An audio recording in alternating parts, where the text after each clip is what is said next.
Hoje nós temos mais um encontro do Movimento Independente 50-50, Advogadas Gaúchas, um movimento que surgiu com 7 mulheres. Hoje nós somos 6 coordenadoras.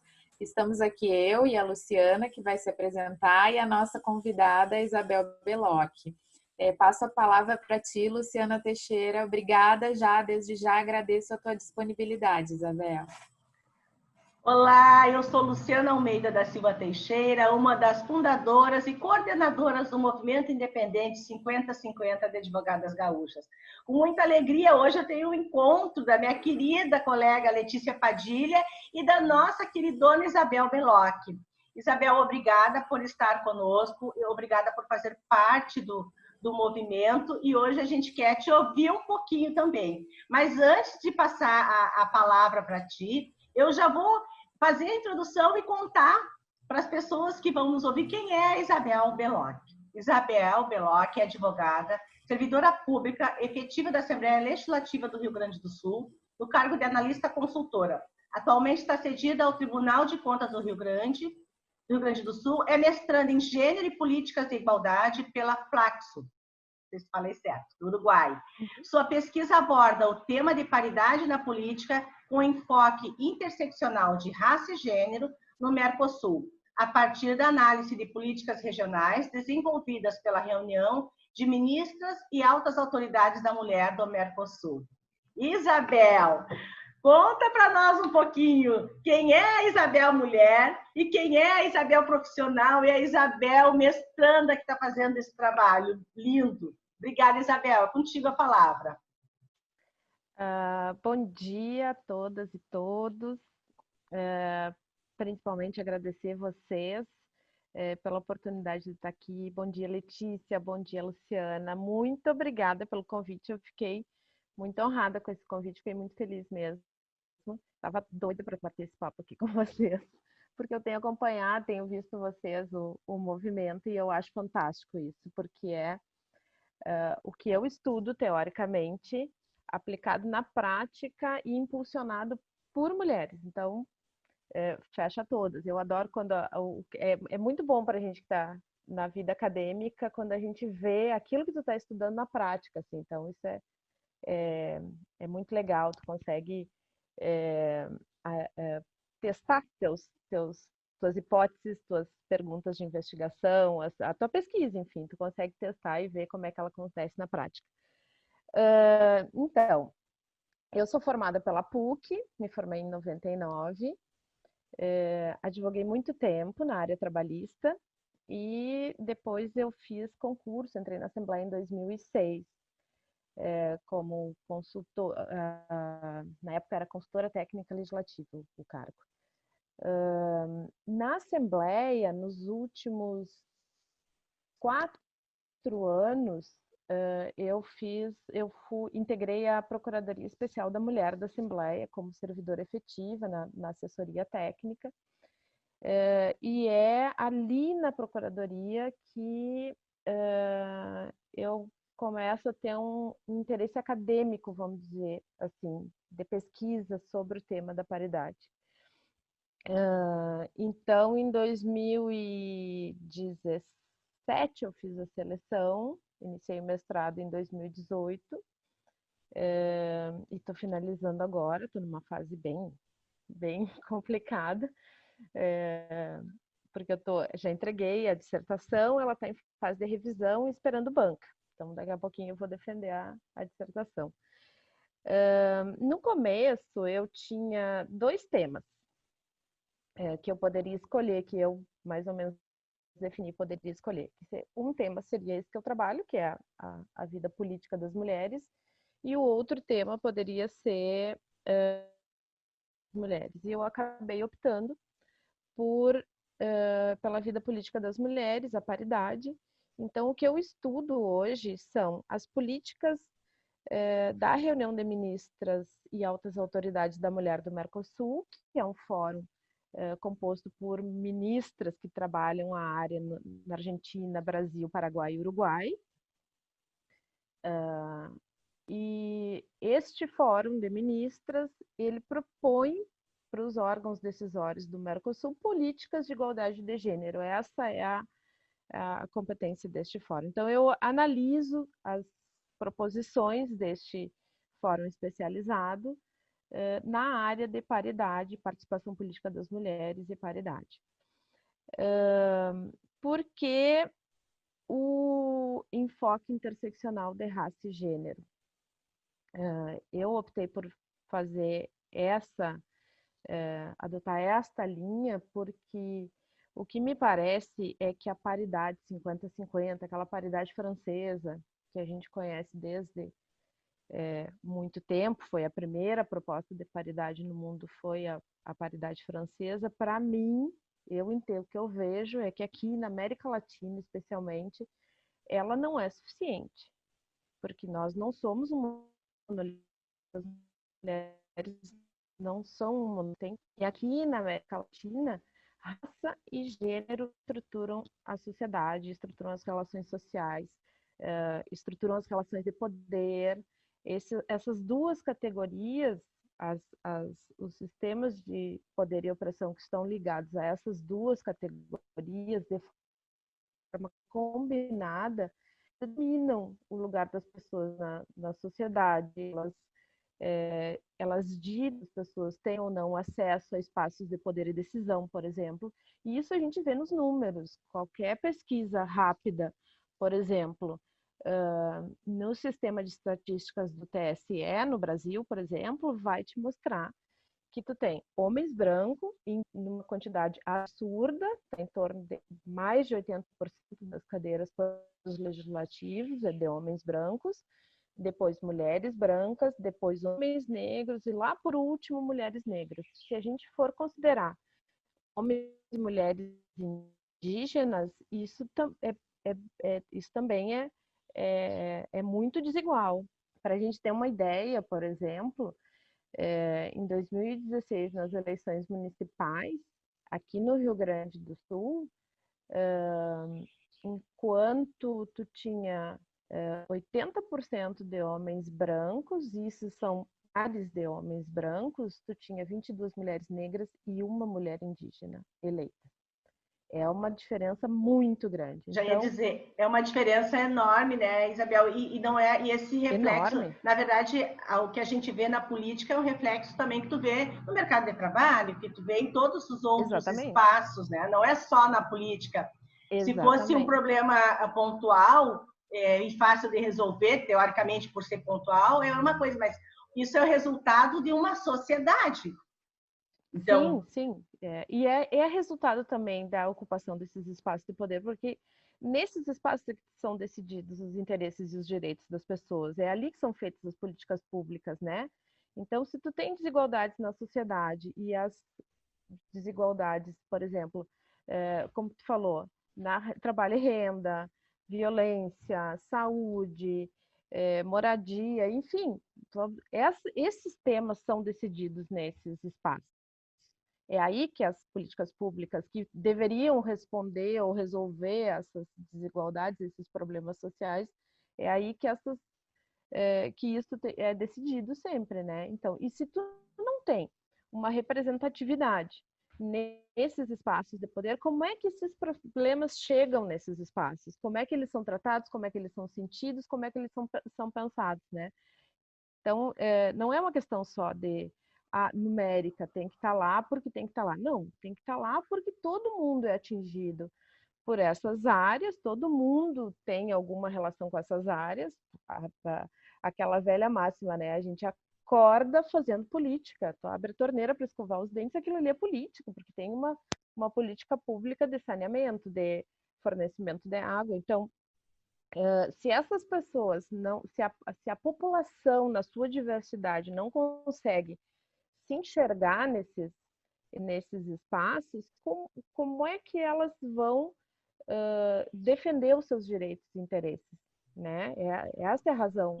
Isabel, sem querer te cortar e já te cortando, né? Desculpe, mas eu queria, agora com essa tua fala também me veio a lembrança um belo texto da Annie Phillips que fala sobre presença de ideias, representação, né? Ou presença, né? Como é que a gente faz isso? Como é que a gente trabalha?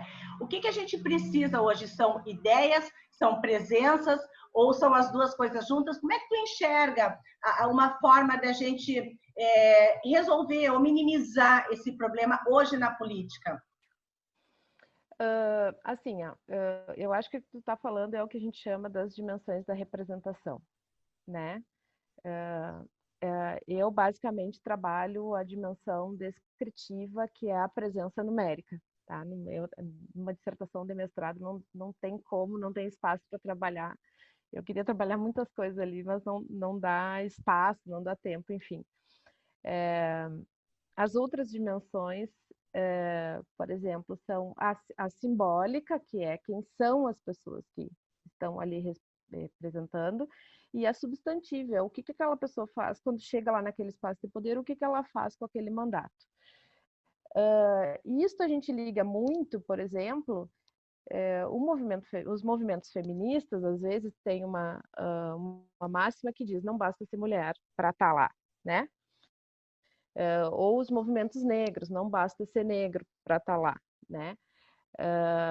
Eu não vou dizer, eu não me oponho a isso, sinceramente não me oponho a isso, porque, enfim, estar lá, exercer um mandato é dar uma resposta, né? E é dar uma resposta que combine com aquilo que tu prometeu para chegar lá.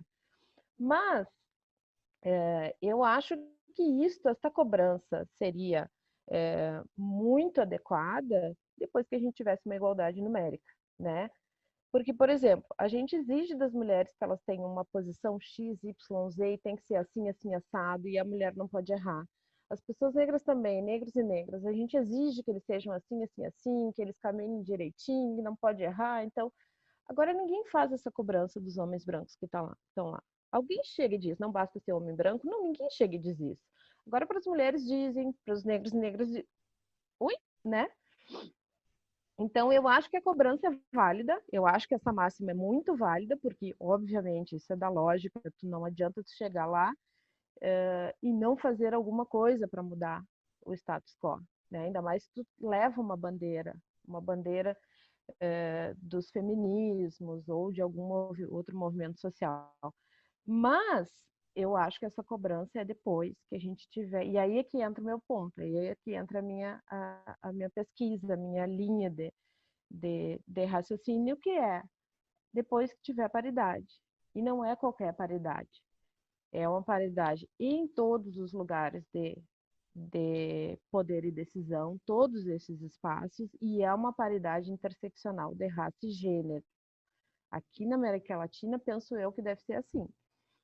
Existem outros eixos, existem milhões de outros eixos de diferenciação social, mas me parece que esses dois estruturam as relações sociais, então eles são a base das desigualdades. Qualquer estatística te diz isso. E como é que a gente faz isso? Como é que a gente estabelece essa paridade? Para mim é muito simples. Se a questão é representatividade, é proporcional às populações, aos grupos populacionais. Não, isso é simples. Por exemplo, na minha pesquisa, os quatro estados partes do Mercosul, os 4 países, eles têm censos, têm dados censais. Inclusive, o Brasil tem um sistema estatístico fantástico, ele é muito bom. A gente tem estatística para quase tudo no Brasil. Tem que aplicar, por exemplo, PNAD contínuo anual 2019, tu tem lá dos residentes do país, tu tem estatísticas desagregadas e cruzadas por raça e gênero. Tu consegue saber quantos homens brancos, quantas mulheres brancas, quantos homens negros, quantas mulheres negras, o percentual da população. Por que esses percentuais não são usados para a ocupação de cadeiras nesses espaços de poder? É simples? É simples do ponto de vista da lógica, né? As dinâmicas políticas e sociais são outra coisa. Contigo, Letícia. Isabel, agora que tu falaste, também estudei na PUC, assim como tu, e também fiz o meu mestrado, acabei fazendo meu mestrado também lá na PUC, uma universidade que gosto muito, tenho muito carinho. Agora, quando tu falou que tu já entregou a tua dissertação e tá só esperando a banca, a minha pergunta é a seguinte: e aí, os teus objetivos, as tuas hipóteses foram atingidas ou não foram atingidas? Ah, sim, foram atingidos. A hipótese inicial era da essa que existe uma desigualdade que precisa ser respondida e que essa desigualdade é de gênero e raça na política. E sim, eu consegui constatar isso, é facilmente constatável isso. Ah, tem, obviamente, tem algumas esferas dentro dos países, algumas esferas, alguns espaços de poder em que tu não tem estatísticas, tá? Mas isso também não é problema. Uma das coisas que se precisa são indicadores, né? Para te poder dar respostas de política pública, tu precisa de indicadores. Então, quando faz uma pesquisa assim e não tem indicadores, obviamente, obrigatoriamente, uma das recomendações vai ser façam estatísticas, produzam estatísticas. O Brasil está muito bem nisso, tá? Por exemplo, assim, as estatísticas eleitorais que são feitas pelo TSE são fantásticas.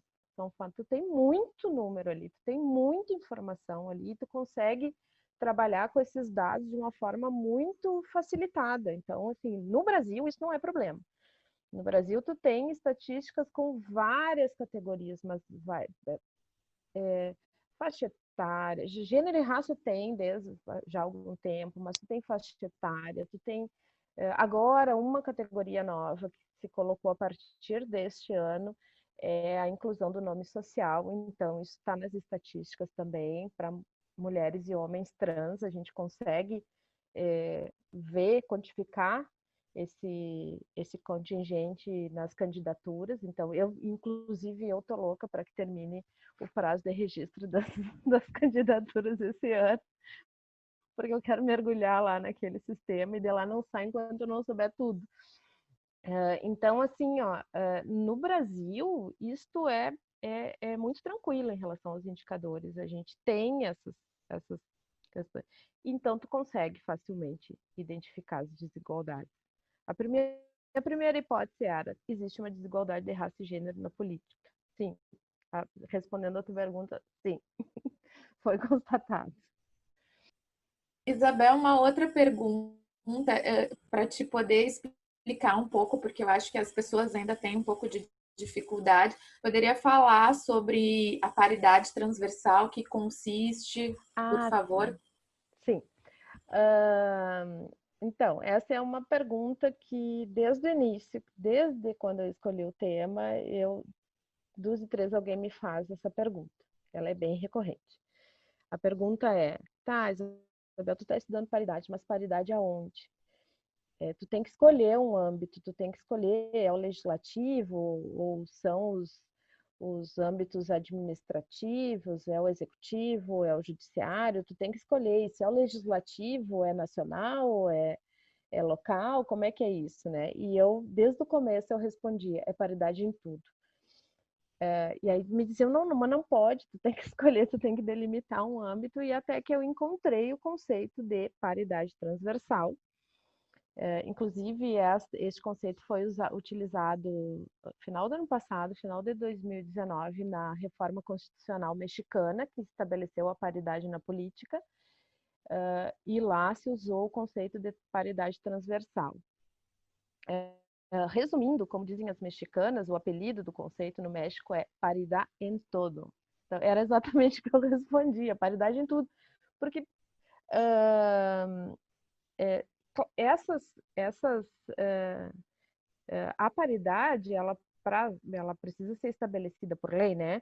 Então, e tu pode fazer isso.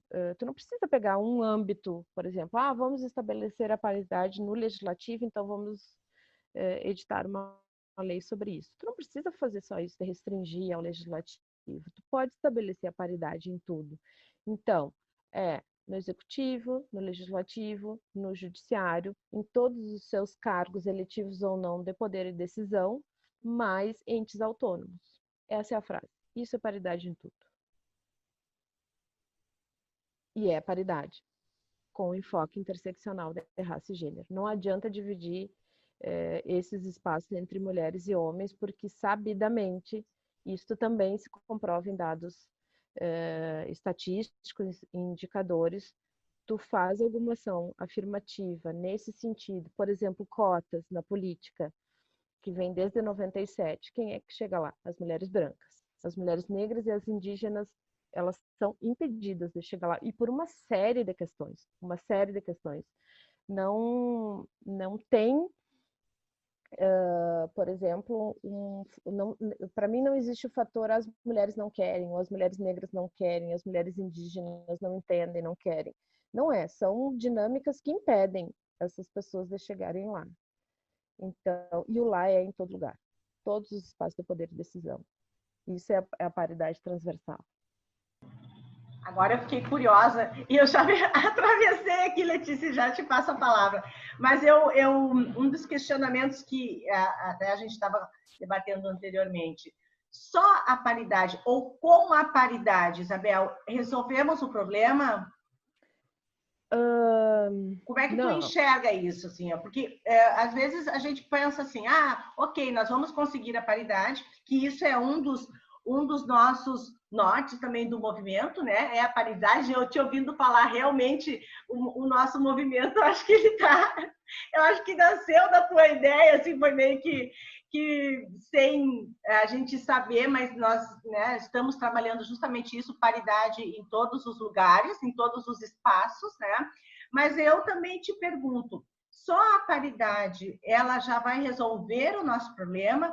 Ou nós precisamos além da paridade? E aí eu trago de novo o exemplo da Bolívia, onde eles tiveram que editar uma lei, na política especialmente, né, que a suplente da mulher seria uma outra mulher em razão das mortes, das agressões e de tudo que acontecia quando uma mulher era posta no poder. Me fala um pouquinho assim, como é que tu enxerga isso? E eu já passo para a Letícia de... Assim, primeiro de tudo, eu acho que inovações legislativas, elas precisam ser testadas. A gente não tem como dizer de antemão se paridade vai resolver ou não, ou quanto vai resolver, né?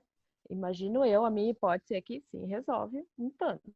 Eu acho que paridade, o estabelecimento da paridade nesses espaços de poder e decisão, por lei, por reforma legislativa, constitucional, enfim, do que seja, é um dos principais instrumentos para atingir a igualdade na política. Por exemplo, o que tu falou da Bolívia, o problema lá tem um grande problema de violência contra as mulheres. No passado, ano retrasado, a gente viu cenas horrorosas de violência física no meio da rua com mulheres políticas. Eu me lembro de uma cena que vários homens cortavam o cabelo de uma mulher no meio da rua e ela era uma vereadora, uma deputada, uma coisa assim.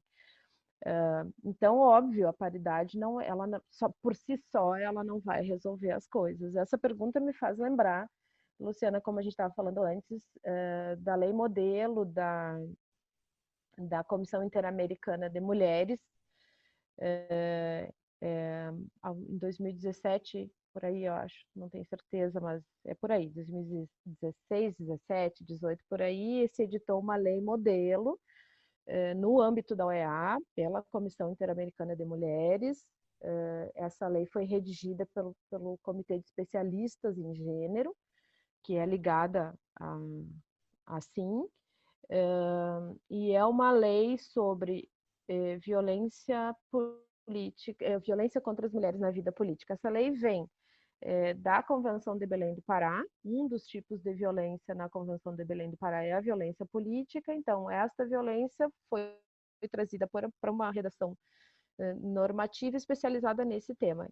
E ali uma das primeiras propostas dessa lei modelo é a paridade, mas essa lei não se resume a isso. Tem outras medidas em relação à violência moral, violência física, violência financeira, porque isso acontece também, né? Às vezes, assim, vamos colocar mulheres brancas, negras, indígenas, e os partidos fazem isso. Isso é uma época que a gente está vendo isso no Brasil, por exemplo, porque tem que cumprir uma cota, né? Então coloca as mulheres lá, mas o fundo partidário elas não vêm. Então como é que se elege, né? Então essa lei modelo interamericana, ela traz uma série de normas em uma série de em vários aspectos da vida política das mulheres para tentar resolver esses problemas. Então não é só a paridade, existem outros aspectos também que precisam ser pensados e aplicados. Isabel, eu gostaria de pedir para te fazer as suas considerações finais, que o nosso tempo já está se encerrando, né? Agradecemos imensamente a tua participação e gostaríamos que tu fizesse as tuas considerações. Tá bem, então. Primeiro de tudo, agradecer muito, muito mesmo. Eu sou encantada nesse tema. Se me deixar aqui falando 3 horas, eu falo, sem beber água, inclusive. Dizer para vocês que o movimento 50-50 foi uma grata surpresa quando eu descobri, quando eu conheci. Eu acho fantástico, é isso mesmo. É a gente que tem que ir atrás desses espaços. Ninguém vai nos dar de mão beijada, são as mulheres que têm que ir. E dizer também que uma coisa que eu gosto muito de dizer, por que eu escolho trabalhar esse tema também do ponto de vista pessoal? Porque, por exemplo, agora, neste período que a gente está vivendo no Brasil de eleições, processo eleitoral, eu já sei, e eu tenho certeza que vocês já sabem também, de antemão, antes de terminar o prazo de registro de candidaturas, que muitos homens brancos vão ser eleitos. E também eu já sei que mulheres brancas vão ser eleitas. E, portanto, eu, mulher branca, vou estar representada lá de alguma forma ou outra, eu já tenho essa certeza. Eu não sei quantas mulheres negras vão ser eleitas, não sei quantas mulheres indígenas vão ser eleitas, eu só sei que elas vão ser bem menos. Se forem eleitas, vão ser bem menos. Então, é por isso que eu escolho esse tema. É por isso que eu escolho esse tema com enfoque interseccional de raça e gênero, porque para mim não basta colocar mulheres lá, tem que estar a diversidade das mulheres lá.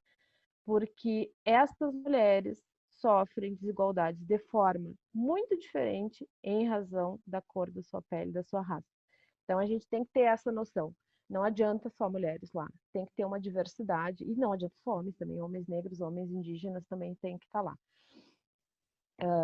Então, é por isso que eu escolho esse tema, e porque eu sei que de uma forma ou outra eu vou estar representada, ou como branca ou como mulher eu vou me enxergar naqueles espaços.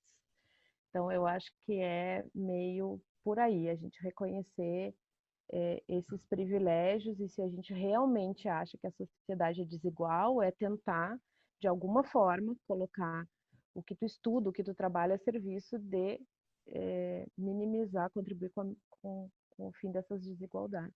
Então, acho que esse é o caminho. Isabel, muito obrigada. É justamente isso. O movimento realmente é isso também que tu está falando. Tu resumiu um dos nossos objetivos. Nós queremos estar em todos os espaços. E quando eu digo nós, é nós, mulher negra, mulher não negra, mulher indígena. Então, nós precisamos dessa diversidade. Nós precisamos ocupar esses espaços que não são nossos. Infelizmente, a gente precisa reconhecer o que não se mede, não se muda, né? Essa Exato. é a verdade. O que a gente não reconhece enquanto democracia, a gente não vai mudar. E aí o movimento nasceu com essa visão, com essa ideia e com essa esperança de que a gente possa mudar, agregar, conversar, trazer a reflexão, porque a gente precisa falar sobre essas questões para reconhecer. Talvez as pessoas até, muitas não concordem, mas pelo menos precisam ouvir e saber que existe sim uma desigualdade e que existe a Isabel que está lá também trabalhando, fazendo seu estudo, constatando, porque a gente precisa constatar essas informações por nós. Muito, muito obrigada. O nosso movimento independente agradece muito a tua participação e a tua colaboração, Isabel. Obrigada mesmo. Obrigada, Isabel. Muito obrigada mesmo. Agradecemos imensamente. Obrigada, Beijos. gurias. Foi um prazer enorme.